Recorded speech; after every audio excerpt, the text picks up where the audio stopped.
Claire Lepage, qui est responsable pour les communications. Et notre autre collègue, Jean-Charles, on l'appelle Jean-Claude, mais vraiment son nom c'est Jean-Charles. JC, de cette façon-là, tu ne peux pas l'oublier. Et puis, ensemble, nous voyageons partout dans la province pour aviser les gens, les informer sur qu'est-ce qui se passe avec le nouveau régime de pension et ce que nous, comme coalition, faisons pour essayer de corriger une erreur tragique. Je crois qu'il y aurait aussi ce soir ici des anciens professeurs, des professeurs à la retraite, des enseignants. Y en a-tu? Il y en a un, deux, trois. Non, c'est très important. Nous avons une très bonne relation avec les enseignants à la retraite. Du début que nous avons commencé la coalition, nous avons eu votre appui, non seulement au niveau moral, mais au niveau financier. Vous étiez là pour nous du début et nous l'apprécions beaucoup. J'ai un petit message ici qui vient de notre avocat, M. Harry Kaplan, et je vais traduire la note. Cette semaine, notre avocat Harry, un instant, j'essaie de traduire en même temps, là, c'est pas facile. En ce qui concerne les professeurs à la retraite, quel serait, si nous avons du succès en cours, qu'est-ce qui pourrait se passer pour les professeurs, les enseignants? Et ce que Harry a indiqué, c'est qu'il a seulement lu ou est en train de lire présentement le projet de loi 85 qui s'applique aux enseignants. Et qu'est-ce qui se passe pour les enseignants retraités et voir s'il y aurait une possibilité que nous pourrions travailler ensemble dans le futur. Mais en ce moment, il y a du travail à faire en ce qui concerne la législation, en faire une très bonne lecture et la dissecter complètement. Aujourd'hui, notre ordre du jour, je vais parler un petit peu du mandat de la coalition, bref historique, l'impact du régime à risque partagé en ce qui a trait aux retraités. En ce qui a trait aux actifs, nous avons un document que je crois que vous avez en main et nous allons en faire allusion. Nous allons parler de stratégie légale en ce qui concerne les options qui nous étaient disponibles et les options que nous avons choisies. Nous aurons un petit vidéo. Maintenant, je dois vous expliquer que le vidéo est en anglais seulement. Notre avocat est de Toronto, de la compagnie Koski Minsky. Et cet avocat est celui qui a défendu la cause ou qui a plaidé la cause Quinn versus Nouveau-Brunswick, les infirmiers et infirmières, et a gagné la cause en ce qui concerne les retraités, disant que nos droits acquis, ce sont des droits acquis et le gouvernement n'a pas le droit de nous les enlever, tels que l'indexation. Nous avons travaillé toute notre vie pour cette indexation. Ça nous appartient, nous l'avons gagné. Et la même chose chez les enseignants et enseignantes. Suite au petit vidéo, avant le petit vidéo, je vais donner un petit bio de M. Harry Kaplan pour que vous puissiez reconnaître l'expertise et l'expérience que ce monsieur a acquis à travers les années. Nous allons ensuite parler de la stratégie politique, des actions à ce jour et les prochaines étapes. Naturellement, il faut parler de finances, le statut, les besoins opérationnels, les besoins légaux, et nous allons avoir une période de questions-réponses. Donc, je vous demande, s'il vous plaît, de me donner l'occasion de faire la présentation d'un bout à l'autre. Et une fois terminé, nous allons avoir une période de questions-réponses. Et puis, quand même, s'il y a des choses qui sont techniques, je ne suis pas une personne technique en ce qui concerne les pensions. Donc, nous avons ici Cyril Thériault qui va pouvoir nous donner, la réponse va être en anglais, au nécessaire, je la traduirai, mais si c'est technique à ce point-là, je ne m'aventure pas. Et en ce qui concerne les contacts, c'est juste une page qui indique notre adresse, numéro de téléphone, le site web, etc. Et le site web est là sur chaque page de la présentation. Qu'est-ce qu'est le mandat de Pension Coalition Nouveau-Brunswick? C'est d'amasser l'information de plusieurs sources et la communiquer aux anciens membres ou de l'LPRSP, qui est la loi sur les pensions de retraite dans les services publics. Donc, je vais référer à LPRSP au long de la présentation. Et de la coalition. Nous avons des membres de la coalition, 4000 membres partout dans la province, qui incluent des enseignants à la retraite aussi. Pardonnez-moi, j'ai un mauvais rhume, donc si je tousse un peu, là, soyez patients et patientes. En votre nom, c'est de se faire le champion auprès du gouvernement et du public, de collaborer avec les autres groupes de pension, donc nous, au niveau du LPRSP, collaborer avec les enseignants et enseignantes et collaborer avec autres régimes de pension dans la province du Nouveau-Brunswick. De suivre vos directives, parce qu'au mois de septembre, nous avons fait une tournée provinciale dans 11 différentes localités et nous avons demandé un vote. Et ce vote nous indiquait qu'est-ce qui était pour être la direction future de la coalition. Et à 96%, vous avez indiqué clairement que vous vouliez qu'on fasse une poursuite légale, définitivement, sans manquer. Et naturellement, nous devons être redevables aux membres de la coalition, parce que nous avons des fonds que nous avons amassés lors de nos tournées, et nous avons fait des dépenses, et nous allons parler de tout ça. Et si je ne me trompe pas, Liz a posté sur le site web des états financiers, je crois, à 2 reprises depuis le mois de novembre, si je ne me trompe pas. Mais il y a eu 2 fois que nous avons déposé des états financiers. Un bref historique. En mai, le 29 mai 2012, nous avons tous reçu, ceux qui sont à la retraite, nous avons tous reçu un mémo, une lettre, si vous voulez, du gouvernement, du ministère, pas le ministère, mais la division des pensions, qu'il y aurait des changements, il y aurait un nouveau régime, et que ce nouveau régime n'affecterait pas les personnes à la retraite. Que tout était d'une façon progressive et non rétroactive. Et qu'il n'y aurait pas de changement pour les retraités.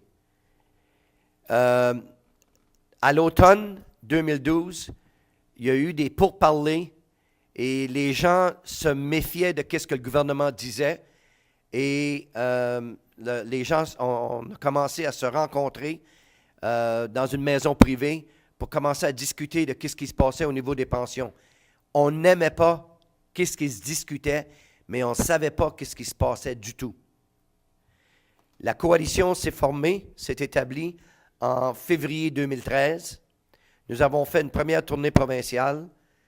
En même temps que nous avons fait notre tournée provinciale, le gouvernement, à cause de leur manque de communication, ont commencé à faire leur propre tournée pour vendre leur salade. Et nous avons eu des rencontres avec le gouvernement et surtout le ministre Higgs. Et lorsque nous nous sommes assis avec pour discuter, il nous a dit clairement que le train était déjà parti. Ça veut dire que quand même qu'on voulait discuter avec lui, il y avait son idée de fait, puis c'était fini. En anglais, ils disent « It's a done deal ». Mais pour nous, ce n'était pas un done deal. On a rencontré les députés et le premier ministre mais il n'y a eu aucune consultation en général avec les retraités de la fonction publique. Et je dois vous avouer, et même les enseignants, vous qui êtes à la retraite présentement, je ne crois pas comme enseignants et enseignantes à la retraite que vous avez été consultés non plus, personnellement. Il n'y a eu aucune transparence dans le travail que le gouvernement a accompli depuis leur arrivée au mois de septembre 2010. Nous avons eu un petit succès parce que le gouvernement était supposé de mettre en place le nouveau régime au mois de juin 2013 et le gouvernement l'a repoussé, cette mise en œuvre, jusqu'à l'automne, mais c'était au mois de décembre 2013 que le projet de loi numéro 11 a été adopté en Chambre. Nous avons eu aussi au mois de septembre une deuxième tournée provinciale et c'est là que vous nous avez donné le mandat vraiment clair au niveau d'action légale.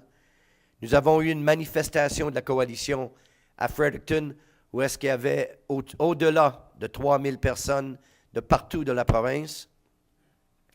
Nous avons eu une conférence de presse conjointe coalition, l'Institut professionnel de la fonction publique du Canada et le SCFP, c'est QP, donc le syndicat canadien de la fonction publique.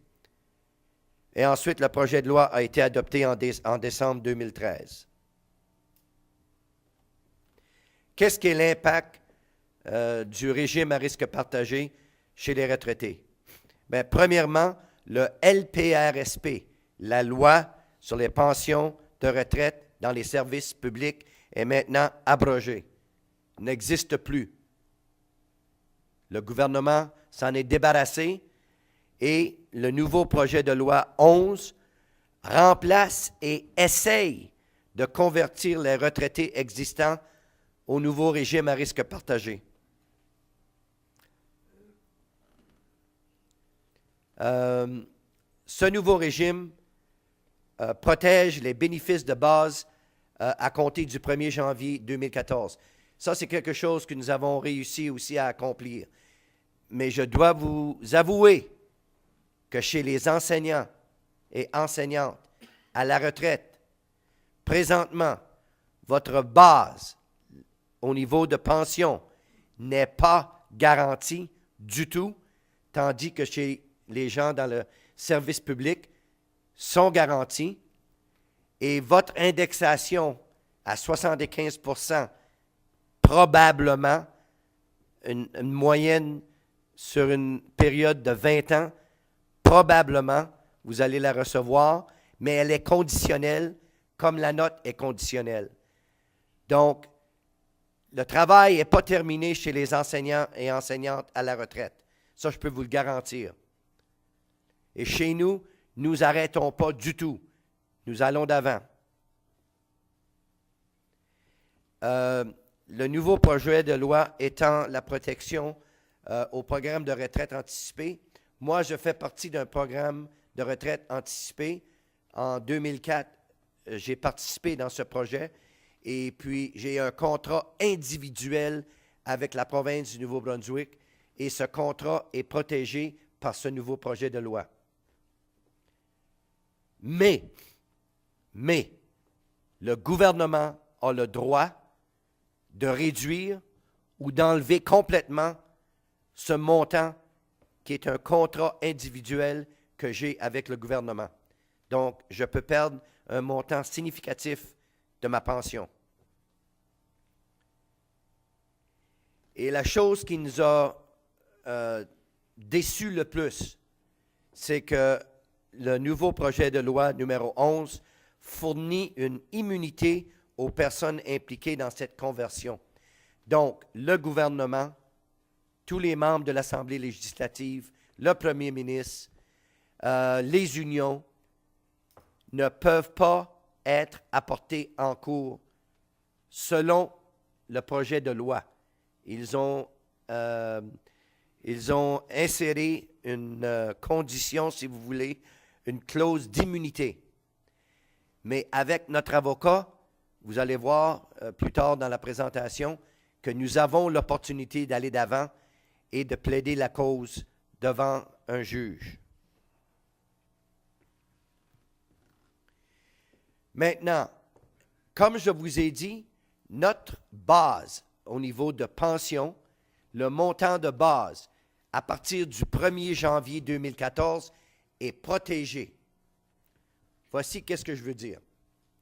Disons que mon montant de base de ma paye est 100 $. OK? Donc, au mois de janvier, ma paye est 100 $. Au mois de janvier 2015, je reçois 2 % d'augmentation, indexation. Exemple. Je le doute, mais exemple. Ça veut dire que je vais avoir 102 $.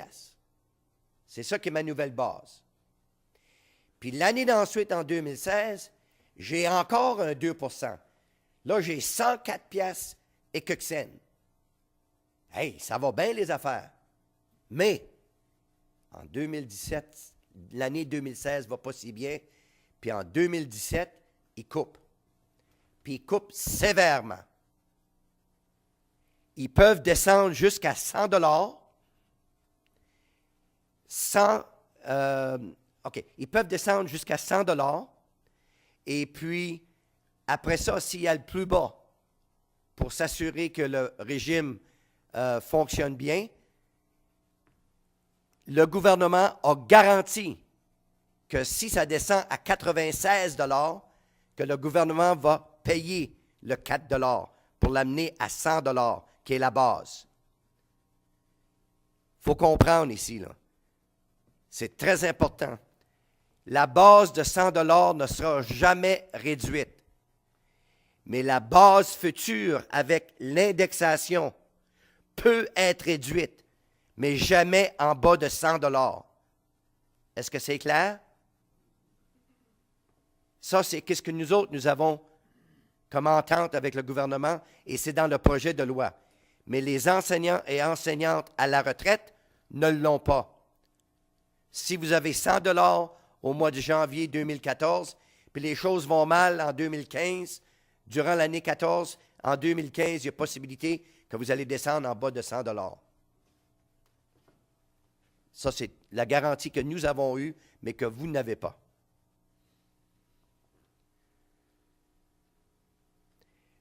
L'augmentation au coût de la vie, l'indexation, pour nous, elle est aussi conditionnelle, comme elle est pour vous. Ça veut dire qu'à 75 % du temps, sur une période de 20 ans, nous avons la possibilité de recevoir 75 % de l'IPC, l'index des prix de consommation. Mais ce n'est pas garanti. C'est conditionnel à la performance du fonds. Et en ce qui concerne la gouvernance du nouveau régime à risque partagé, l'administration de ce nouveau régime est via un conseil des fiduciaires. Donc, présentement, il y a 6 membres. Il y a une possibilité d'en avoir jusqu'à 10.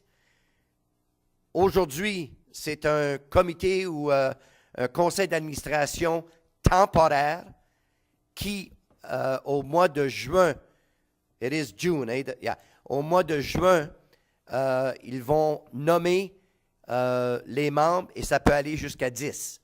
5 du gouvernement et 5 qui représentent les différentes unions. Il y aurait naturellement un retraité nommé par le gouvernement. Ça, on ne comprend pas ça. Ça devrait être nommé par les retraités eux-mêmes. Le surintendant est maintenant l'autorité qui supervise. Beaucoup de responsabilités à travers le régime. Et le nouveau régime à risque partagé a des coûts accrus. Au niveau actuariel, à tous les ans, il va y avoir une valuation au niveau du régime et ils vont avoir des milliers de scénarios qu'ils vont présenter. Et à tous les ans, ils le font sur une base de 20 ans. À chaque année, ils regardent 20 ans en avant. Les coûts légaux vont augmenter sérieusement et surtout les coûts administratifs.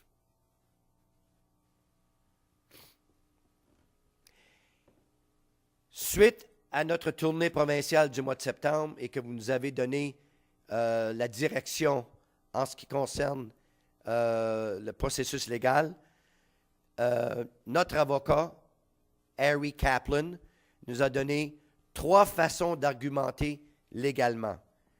Il y a un avis de poursuite, donc il y a des audiences, requêtes juridiques.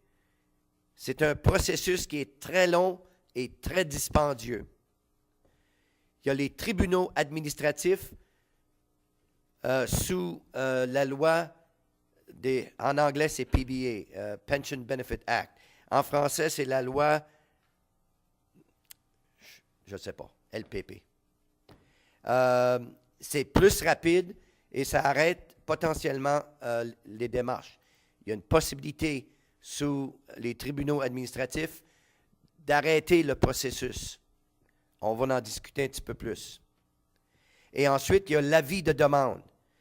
C'est semblable à un avis de poursuite, mais il n'y a pas d'audience. On prépare nos propres affidavits et les déposer au tribunal. C'est beaucoup plus rapide et c'est moins dispendieux. Donc, sur les 3 options, nous en avons choisi 2. Premièrement, le tribunal administratif. Il y a eu une lettre qui a été envoyée au surintendant, qui a été préparée par notre comité technique ainsi que Harry Kaplan. Cette lettre avait beaucoup de questions que nous posions au gouvernement, mais plutôt à la surintendante des pensions.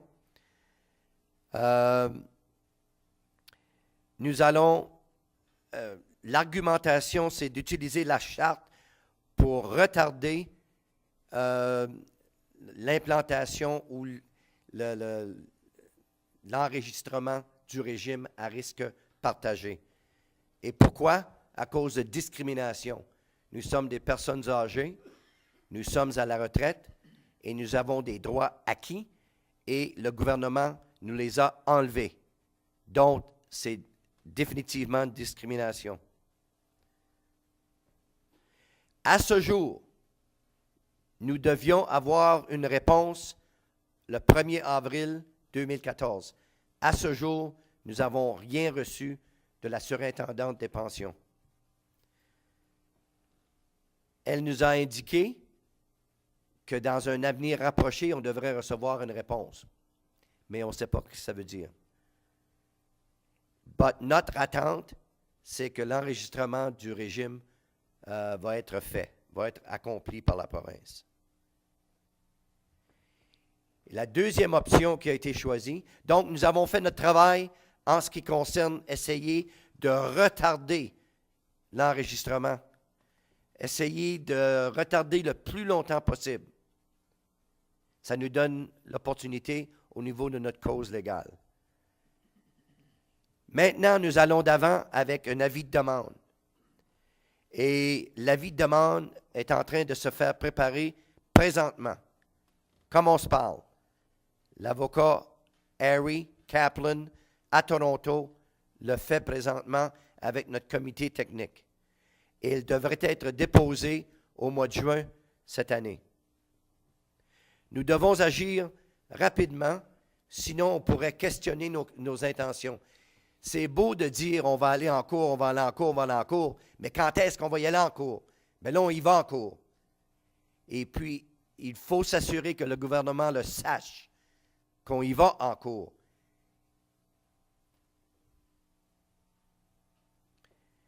La campagne électorale nous donne un élan, définitivement. Les coûts en termes réalistes pour la cause légale se monte à 200 000 à date, à ce jour, nous avons 60 000 en banque pour la cause légale. Et le prochain gouvernement ne peut pas ignorer cette situation parce que nous avons, comme on a dit, l'avis de demande va être déposé au mois de juin. Nous ne croyons pas que nous allons aller en cours avant l'élection, avant le 22 septembre. Ça va être à l'automne, quelque temps. Et le prochain gouvernement ne peut pas ignorer cette situation. Ça veut dire que si c'est un autre gouvernement, et je l'espère sincèrement, je me fous de ces gens ici, ils ont fait quelque chose qu'on croit ignorant, ne respectent pas les personnes âgées du tout, et surtout ceux qui avaient des droits acquis. Donc, je peux vous aviser que définitivement, je ne vote pas pour les conservateurs. Et je ne crois pas que la coalition le supporte non plus. Mais je ne parlerai pas pour eux autres. Bon, avant... Un instant. Avant la vidéo, j'aimerais lire un peu le bio de Harry Kaplan. Il est un associé du cabinet d'avocats Koski-Minsky de Toronto et est l'auteur du manuel le plus recommandé au Canada dans le domaine des pensions, qui s'appelle Pension Law, ainsi que le co-auteur de la seconde édition. Harry est reconnu comme étant un des meilleurs parmi ses pairs au pays et a mérité le titre d'avocat de l'année au Canada. Harry représente les employés, retraités et régimes de pension et a participé à plusieurs causes judiciaires ayant trait aux pensions au Canada, incluant devant la Cour suprême du Canada. Harry a plaidé devant les tribunaux de la moitié des provinces canadiennes, incluant l'arrêt de principe sur les droits à l'indexation, Quinn versus Nouveau-Brunswick en 2001. Harry enseigne le droit en matière de pension à l'Université de Toronto et a été le représentant du procureur général sur la Fondation du droit de l'Ontario.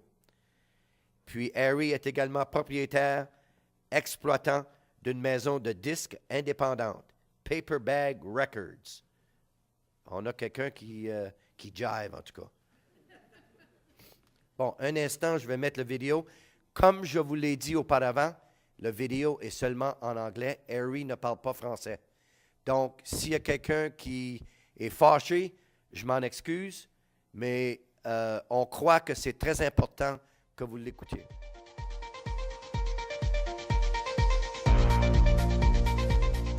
Hi, my name is Ari Kaplan, and I'm a lawyer, and I've been retained by the Pension Coalition New Brunswick to represent pensioners and retirees in respect of the indexing on your public service pension plan. Last December, the legislature of the province of New Brunswick passed legislation called Bill 11.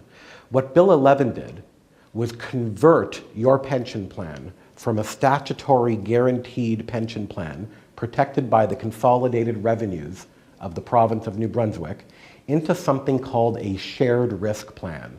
The most significant distinction between your old plan and the new plan is that under the old plan, you were guaranteed cost of living indexing increases every year after you've retired. Under the new model, that indexing is not guaranteed. It's called conditional indexing.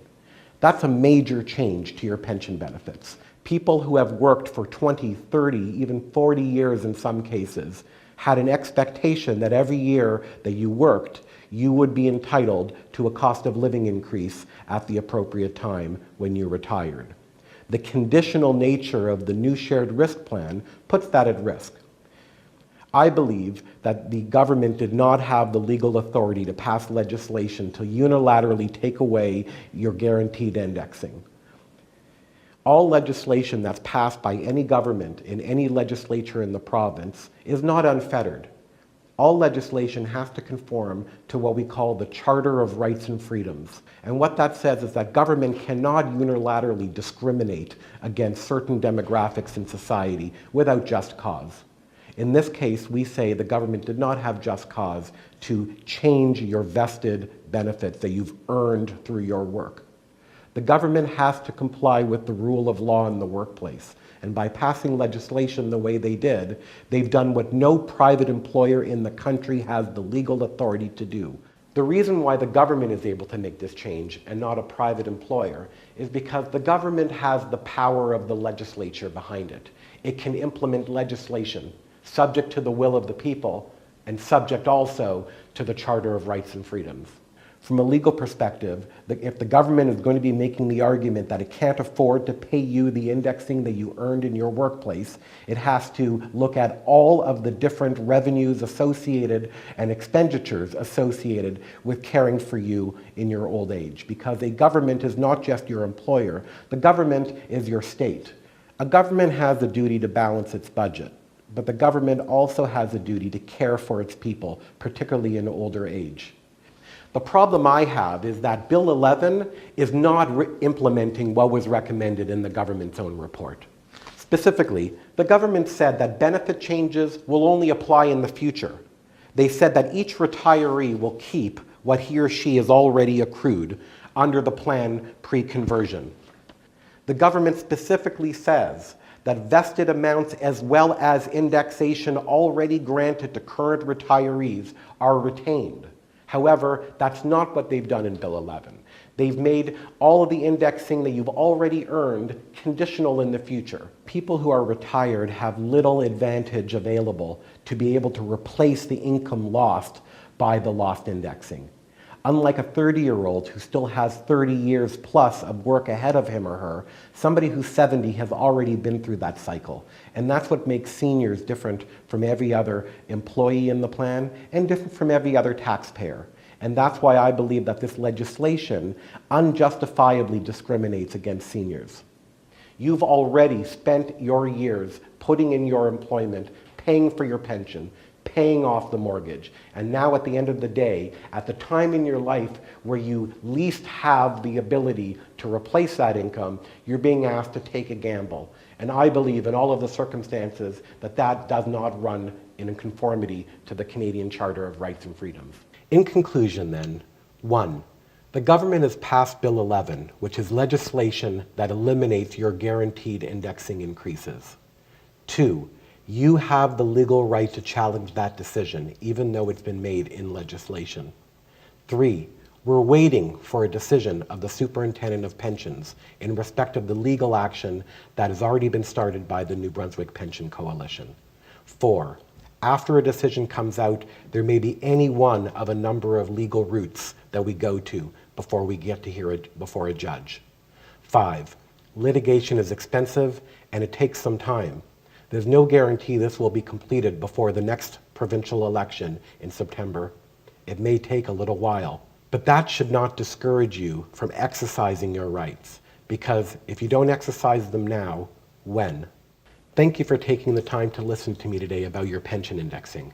I know this is stressful, and that's why we're making this video, to update and inform you as to what the New Brunswick Pension Coalition is doing for you from a legal perspective to help advance your rights. We will update you further as we have more information. Thank you very much.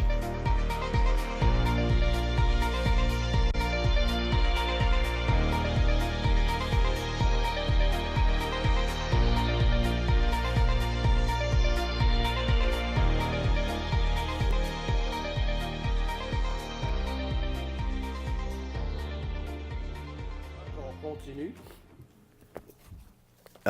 J'aimerais indiquer clairement que les fonds dont on amasse partout dans la province lors de nos tournées aident à faire beaucoup de choses. On va en discuter plus lors de la présentation dans les finances, mais ce vidéo a coûté 800 $.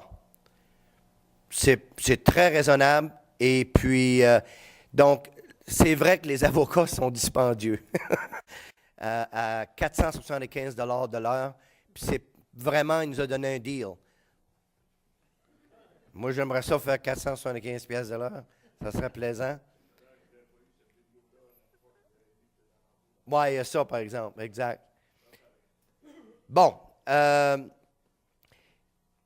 Il a parlé beaucoup dans la vidéo d'indexation. Vous avez, dans les documents que vous avez en main, vous avez ce tableau avec des chiffres dessus. C'est une page et ça démontre qu'est-ce que, si vous avez une pension de 30 000 ou une pension de 40 000 par année, sur une période de 17 ans, depuis 1995 à 2012, avec le pourcentage d'indexation, qu'est-ce que vous auriez perdu sur une période de 17 ans? Si vous regardez, et si vous additionnez le total, ça représente, si je me souviens bien, c'est 113 000 total de perte sur une période de 17 ans. OK. Et ceux qui auraient une pension de 40 000 ça serait un total de 155 000 sur une période de 17 ans. Ça, c'est un document que vous devriez regarder personnellement. L'autre qui explique la garantie des avantages de base, les avantages sous et hors de l'LPRSP. C'est un document écrit d'une page, verso anglais, un côté français. Vous devriez le lire attentivement, pas ici ce soir, là, mais lorsque vous serez à la maison. Maintenant, nous n'avons pas d'actifs ici avec nous, des travailleurs actifs aujourd'hui. Mais le document qui est un tableau qui montre la différence entre le LPRSP et le régime à risque partagé et quels sont les avantages et désavantages chez les retraités et chez les actifs. Vous pouvez le regarder aussi. On vous recommande de vraiment faire attention et de bien lire pour mieux comprendre. On espère que la présentation et que la période questions-réponses vous aide aussi, mais ces documents sont très importants. Aïe, il est chaud cette affaire-là. Cette pastille-là, elle pénètre dans la gorge. C'est excellent.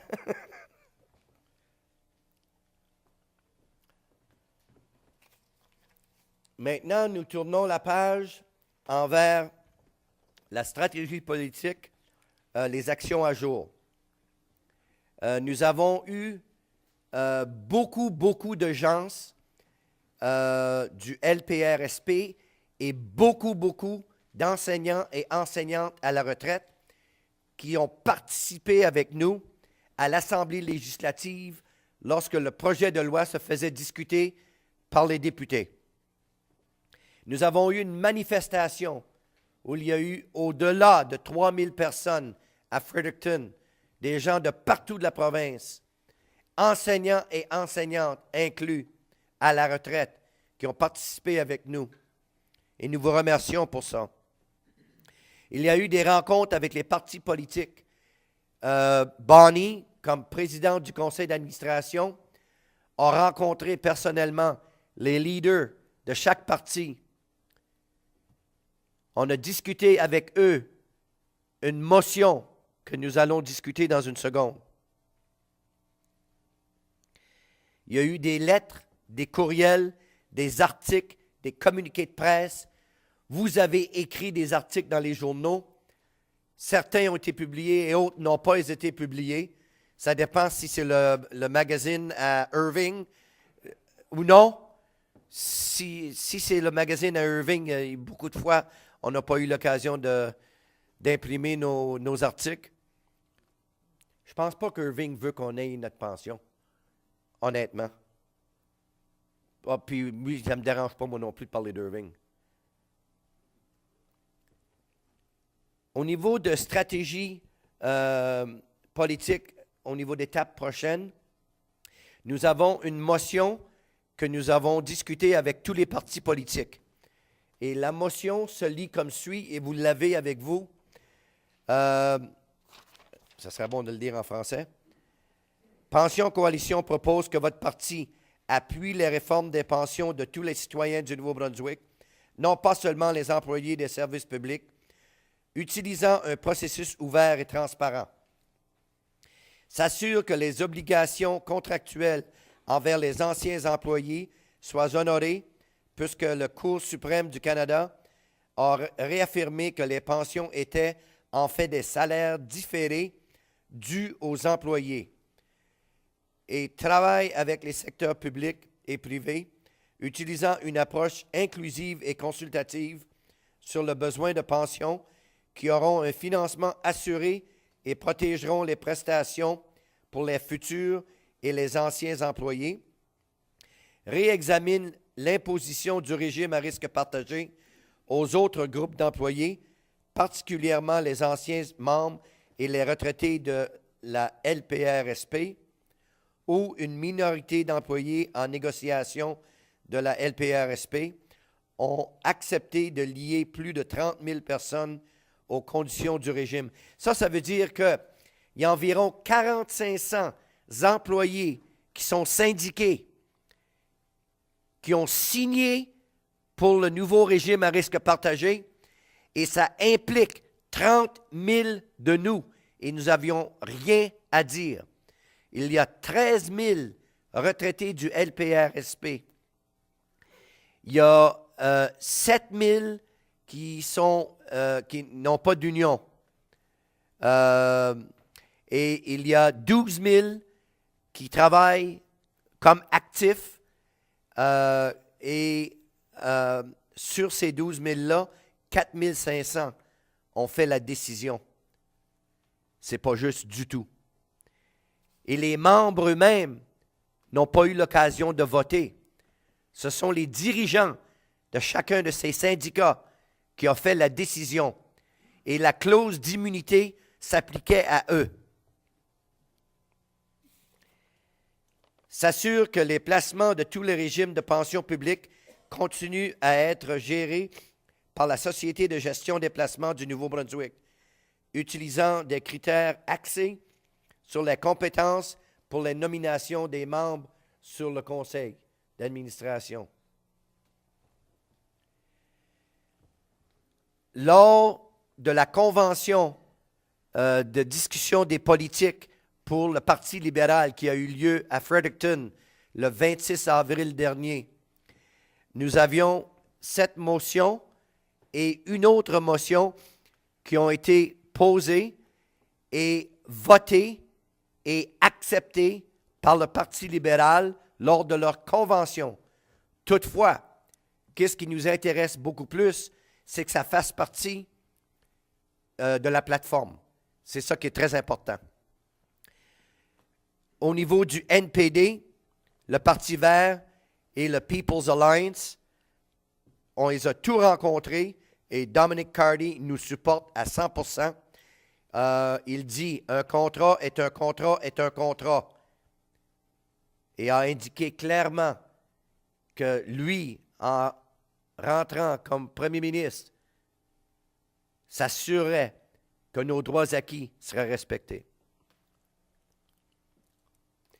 Nous voulons aussi développer une carte de toutes les circonscriptions dans la province du Nouveau-Brunswick et des candidats pour la prochaine élection. Donner à chaque candidat un contact régional. Donc, nous voulons que nos contacts régionaux, comme Guy étant une personne, Guy Lévesque, nous voulons qu'il y ait un comité qui travaille pour le Grand Moncton. Je ne sais pas combien de circonscriptions que vous aurez, là, avec les changements et tout ça. Il y en a 7 circonscriptions. Donc, s'il y a des gens qui veulent travailler avec Guy pour nous aider, s'il vous plaît, il va s'asseoir là à la fin de la soirée et on vous demande d'aller donner votre nom, numéro de téléphone et votre courriel. Assister aux événements régionaux comme les barbecues là, qui s'en viennent, là, il va y en avoir partout dans la province. C'est de participer à ces barbecues-là puis parler aux candidats.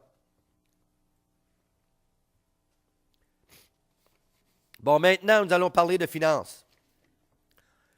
À ce jour, à travers nos deux, parce qu'on fait seulement débuter la troisième tournée, mais dans les deux premières tournées provinciales, nous avons amassé 90 000 pour les dépenses opérationnelles de la coalition. À ce jour, nous avons dépensé 68 000 pour les deux tournées régionales.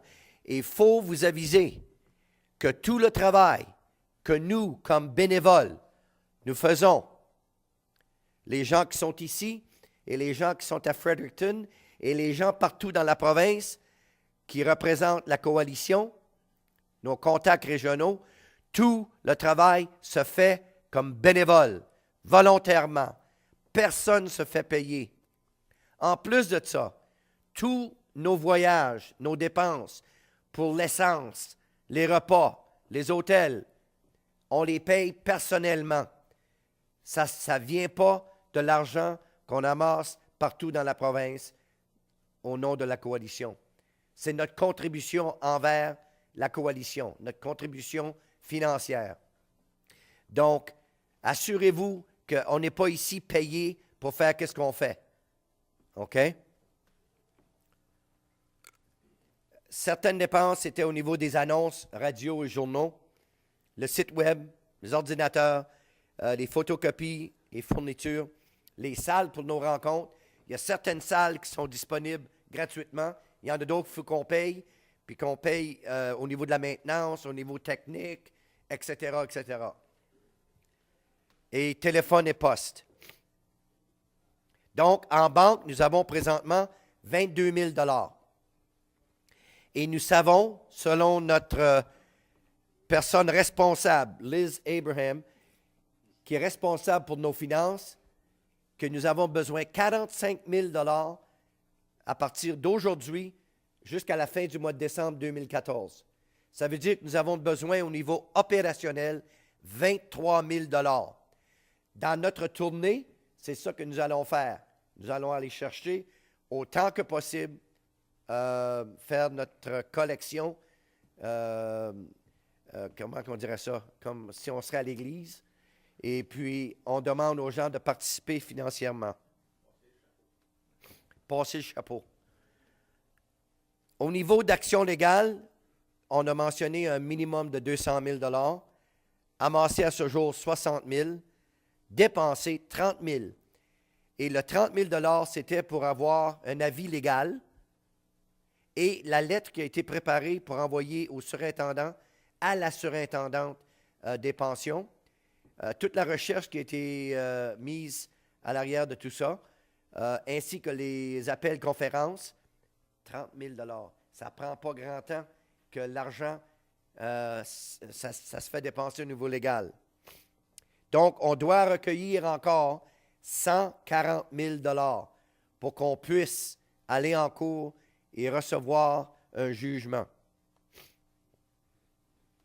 Donc, nous allons faire quelque chose.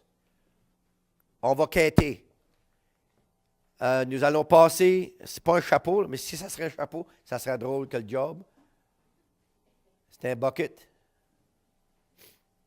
Nous allons passer le bucket. Et qu'est-ce qu'on demande du bucket? C'est que vous, au niveau opérationnel, bon, au niveau opérationnel, nous vous demandons de contribuer financièrement. Et naturellement, si on est pour réussir, il faut qu'il y ait un montant assez respectif. Donc, on demande 20 en partant. Si vous voulez en donner plus, fantastique, on l'apprécie. Et ce 20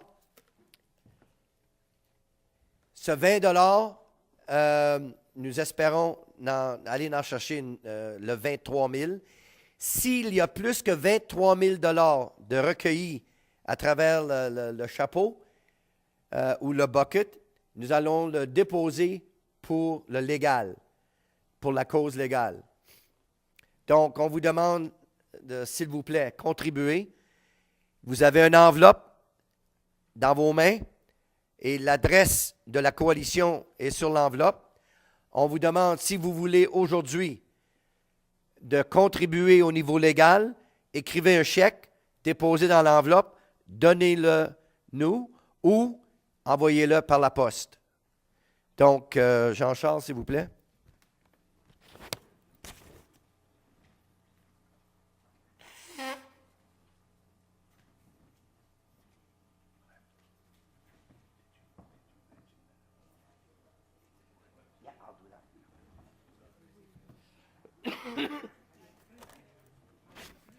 Bon, pendant que le chapeau se passe, disons que le 200 000 on a recueilli, on a amassé 200 000 et qu'on va en cours et qu'on dépense 180 000. Ça veut dire qu'il reste 20 000 qu'on n'a pas utilisé. Au niveau pro-rata de qu'est-ce que vous avez donné et qu'est-ce qui nous reste, on va vous donner une ristourne. Donc, si c'est possible, on va le faire. Si ce n'est pas possible, ben, l'argent va être dépensé. L'autre chose, en ce qui concerne l'enveloppe et les chèques, on vous demande en moyenne entre 100 et 150 $. C'est très important. C'est vrai que nous avons 4 000 membres, mais savez-vous qu'il n'y a pas 4 000 membres qui participent à ces séances d'information? Et c'est très difficile de dire, ben, si tu as 4 000 membres, puis ils donnent 50 $ chacun, tu as 200 000 $. Oui, c'est vrai. Mais ce n'est pas 4 000 membres qui vont donner 50 $. Donc, on vous demande d'être généreux et souvenez-vous que votre investissement de 100 ou 150 $, regardez à ce que l'indexation peut vous donner dans le futur. C'est un petit investissement pour qu'est-ce que vous allez recevoir dans le futur. Si on commence avec une question, il va y en avoir d'autres. À la question-réponse, peut-être que c'est là qu'on est. Hey, je la fais assez souvent, la présentation, puis j'oublie. C'est pas grave. Hey, c'est la vieillesse, hein, qu'est-ce que tu veux? Allez au microphone, s'il vous plaît. De cette façon-là, lui, il peut tout enregistrer. Oui. Non, la seule chose que j'aimerais savoir, c'est qu'on ne peut pas ramasser avez-vous... Alors, la question, c'est que avez-vous un genre de feeling, comment de personnes que vous avez eu la chance de contacter? Vous demandez une question qui est très, très, très importante. Nous voulions avoir la liste de tous les retraités du LPRSP dans la province du Nouveau-Brunswick, donc les 13 000 noms. Selon le gouvernement et en ce qui concerne, comment on dit ça, privacy law. Tout le monde sait ce que je veux dire. Selon cette loi, nous n'avons pas le droit de recevoir cette liste. Donc, c'est très, très difficile. Et comme Bonnie le dit tout le temps, nous avons débuté le processus pour se rendre à 4 000 personnes. Moi, parlant à une dizaine de personnes, chacune de ces personnes-là parlant à une dizaine de personnes, et chacune de ceux-là parlant à une autre dizaine. Donc, un système de pyramide. Il n'y a aucune autre façon de le faire. Très bonne question. C'est très difficile. Et nous allons être vraiment directs avec nos messages futurs en ce qui concerne la collecte de fonds pour le légal.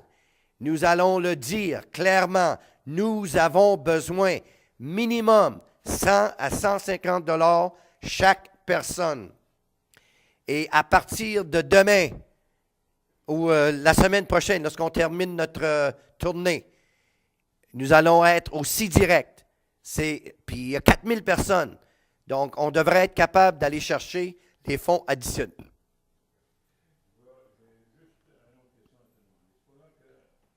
Ce soir, je n'ai pas de problème à donner un autre 100 $.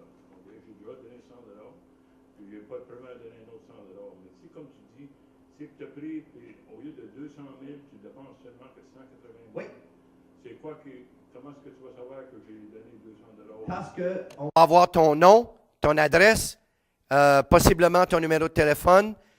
Et avec ces informations-là, et tous ceux qui ont donné au niveau légal, à date, à ce jour, nous avons votre nom et votre adresse. Et beaucoup d'entre eux, numéro de téléphone et le courriel. OK? All right, very best. Deux questions que vous avez. Oui. Au niveau du financement, alors, on sait qu'au début, le QP puis PIPS, là, on dit qu'il appuierait. Est-ce qu'ils vont l'appuyer financièrement? OK. En ce qui concerne PIPS, qui est l'Institut professionnel de la fonction publique du Canada, on leur a demandé pour une contribution de 50 000 $. À ce jour, nous n'avons aucune décision précise. Ils nous ont indiqué que c'était possiblement, ça va être rejeté, mais il y a des pourparlers présentement que nous essayons toujours encore. Mais on ne se base pas sur ces fonds. On a demandé 50 000. Ensuite, en ce qui concerne QP, ou le syndicat de la fonction publique, ces gens-là, je pense que je vais laisser Claire. Peut-être Claire, viens l'expliquer. Claire l'explique très, très bien.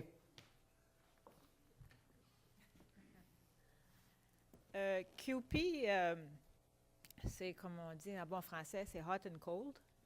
Et puis, c'est un gros syndicat qui représente le petit monde à la fonction publique. On a fait beaucoup de revendications auprès de QP pour qu'ils procèdent avec une poursuite légale pour leurs membres actifs surtout.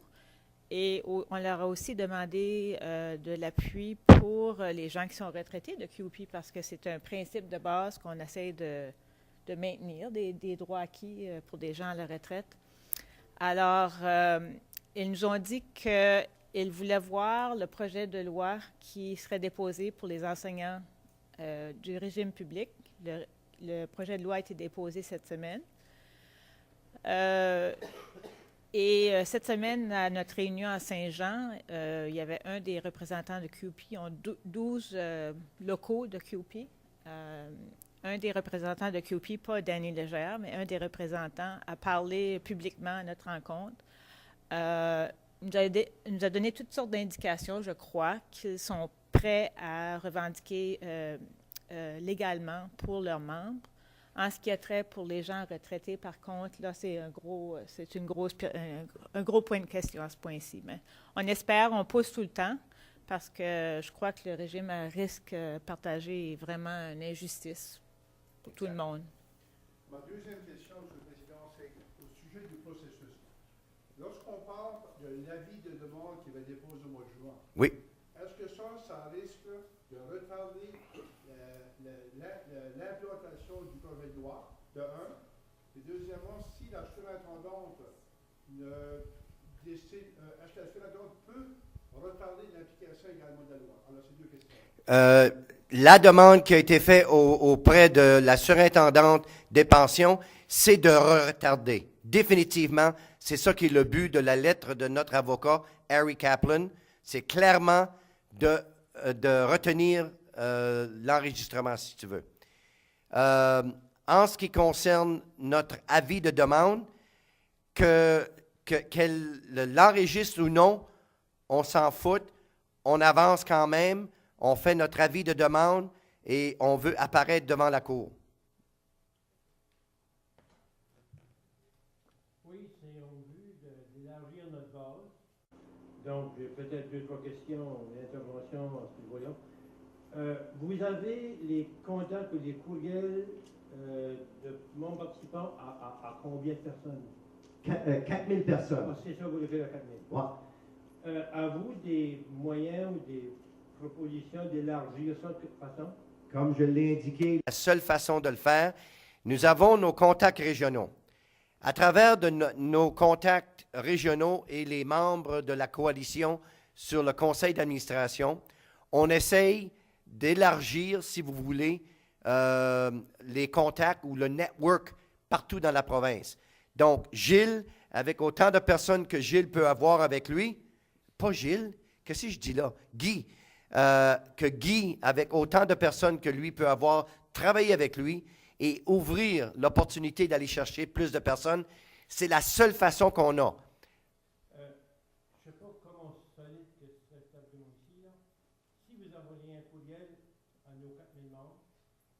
demandé à ces 4000 membres de nous fournir des courriels et des noms de d'autres fonctionnaires à la retraite. Vous les fournir. Est-ce que ça serait possible d'ensuite de circuler? Peut-être si on leur donne 3 noms chaque, ça ferait 12 000. Que vous pourriez expliquer en résumé et solliciter les fonds pour le processus légal. Okay, Bonnie, did you hear what he said? All right. Je vais l'expliquer en anglais parce que je crois que c'est une très, très bonne suggestion. What he's saying is, can we provide the list of everyone that we have, the 4,000, and have people... On est pris dans la même position, c'est qu'on ne peut pas le faire sans avoir la permission des gens. Sûr, si je me fais clair. Donc, ça, je suggère que vous envoyez un courriel individuel aux 4000 membres. Aux 4000 membres, ça c'est bien. Et solliciter que nous fournissions les contacts qu'on connaît. OK, oui, OK, yeah, all right. Des 2-3 autres noms en ma tête, et ça y est retraité, Yep. et que ça pourrait élargir votre base. Là, je comprends. Là, je comprends, c'est clair. Oui, oui, absolument. Très, très bonne idée. That's what we've been trying. Yeah. We're now at 4,000. Mais il faut qu'on... C'est le travail à faire, je le sais. Juste pour vous dire le travail que Michel, puis Guy, puis peut-être il y en avait d'autres qui travaillaient avec eux pour avoir les gens ici ce soir. Puis regardez, on a un bon groupe. Moi, je suis satisfait, là. Mais la dernière fois, il y avait 260. Tu sais, c'est difficile d'attirer les gens à vouloir participer, à vouloir contribuer. Oui, monsieur. C'est difficile, mais pas impossible.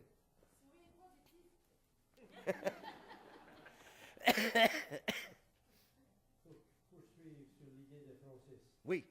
Moi, je connais des gens, je ne sais pas s'ils sont bons pour la coalition. D'accord. Mais si j'avais de l'information très précise, concrète, un petit peu sommaire de ce que tu nous dis, là, ce soir, et que moi, je pourrais transférer ça, copie, conforme, peut-être que ça pourra attirer d'autres gens. OK. Did you understand? OK. All right. Quelque chose à considérer. Ce qu'on peut faire, c'est de ramasser les noms pour les gens qui veulent participer comme lui. Oui, exactement. Exactement. Et peut-être ce ne serait pas méchant que tu ailles voir Guy et que tu donnes ton nom, etc., puis qu'on fasse la poursuite de cette façon-là. Et Guy va être à la table ici à la fin, là. Y a-t-il quelqu'un d'autre? Question? Non? J'ai quelque chose à lire ici dont un de nos membres a écrit. Et elle l'a écrit en anglais, mais moi, nous avons aussi la version française. Je vais le lire. Soyez patient avec moi, il y a 3 paragraphes. Ceci concerne nos pensions, mais il y a beaucoup plus. Les gouvernements, dans une démocratie, doivent respecter un certain niveau de standard qui soit au moins au même niveau que ses concitoyens. Les concitoyens doivent honorer leurs contrats et obéir à la loi, et les gouvernements devraient faire de même. Le présent gouvernement a, dans au moins 4 cas, Enbridge, les infirmières, les fonctionnaires et les enseignants, pris une décision de ne plus honorer quelques-unes de leurs obligations contractuelles. Ils ont choisi celles qu'ils ne voulaient pas honorer et ont simplement décidé de ne pas respecter leur part du marché. Même lorsque les tribunaux ont dit que ceci était illégal, ils sont quand même allés de l'avant. Si on permet à un gouvernement qui opère dans une société démocratique de ne pas honorer ses obligations financières, qu'est-ce qui reste à venir? Quelle autre obligation vont-ils décider de ne pas honorer? Lorsqu'ils auront réussi à faire ceci quelquefois, ils en viendront à la conclusion que ceci représente une solution viable aux problèmes auxquels ils font face. Lorsque ceci se produit sans conséquence, aucune autre organisation honorable ne voudra faire affaire avec eux. Leurs contrats seront sans valeur. le processus de négociation collective deviendra sans valeur parce que le gouvernement pourra légiférer pour exclure un article d'une convention collective lorsque bon lui semble. Donc, c'est clair et précis. De la part de la coalition, nous sommes convaincus que le gouvernement nous a fait du mal, nous a fait du tort et vous a fait du tort. Et nous voulons aller d'avant et nous allons continuer notre travail. Est-ce qu'il y a quelqu'un d'autre qui aurait une question? Un commentaire? Non? Oh, Bonnie veut dire quelque chose? Not that one, I'm sick. Non, je ne la blâme pas. Et le dialogue de l'avocat est sur le site web après le 15 juin. 15 mai. Sur la vidéo et le dialogue. Les deux. Tout le monde a bien compris? OK, excellent. Eh, pas pire, hein? Hey, excellent.